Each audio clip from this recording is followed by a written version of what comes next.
నేడు కొండగట్టుకు పవన్ కళ్యాణ్ 35.19 కోట్లతో సత్రం దీక్ష విరమణ మండపానికి శంకుస్థాపన 1100 మంది పోలీసులతో భారీ బందోబస్తు. ఎందుకు గంత భయం ఎందుకు పవన్ కళ్యాణ్ గారు? మీరంటే పడిసత్తారు కదా ఫ్యాన్స్, మరి గంత భయం ఎందుకు? 1100 మంది పోలీసులు ఎందుకు? ఎందుకంటే మొన్న కళ్ళవంటతనం తెలంగాణ వాళ్ళకని మాట్లాడినందుకు ఇప్పుడు ఈ వణుకు పుడుతుంది, ఈ భయం అవుతుంది. నువ్వు వస్తే ఖచ్చితంగా కొండగట్టుకే వచ్చిపోవాలి. ఎందుకంటే కొండగట్టు కాబట్టి దేవుని ఆలయం దగ్గరికి వస్తే ఎవడు వ్యతిరేకించడు అనేది నువ్వు ఆలోచనతోటే వస్తాను. సరే రాయి గారు, నువ్వు మా కొండగట్టు అంజన్న ఆశీర్వాదం వల్లనే నువ్వు ఆ డిప్యూటీ సీఎం అయినావు. కానీ కళ్ళవంటతనం తీసేసుకో.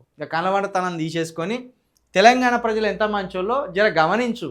నిన్ను ఎవడు ఏమన్నాడు? ఇక్కడికి వస్తే వచ్చిపో, ఎవడు ఏమన్నాడు? కొండగట్టు అంజన్న వల్లనే బతికి బయటపడ్డావు కదా. కరెంట్ షాక్ కొడితే కొండగట్టు అంజన్నే కాపాడింది నిన్ను.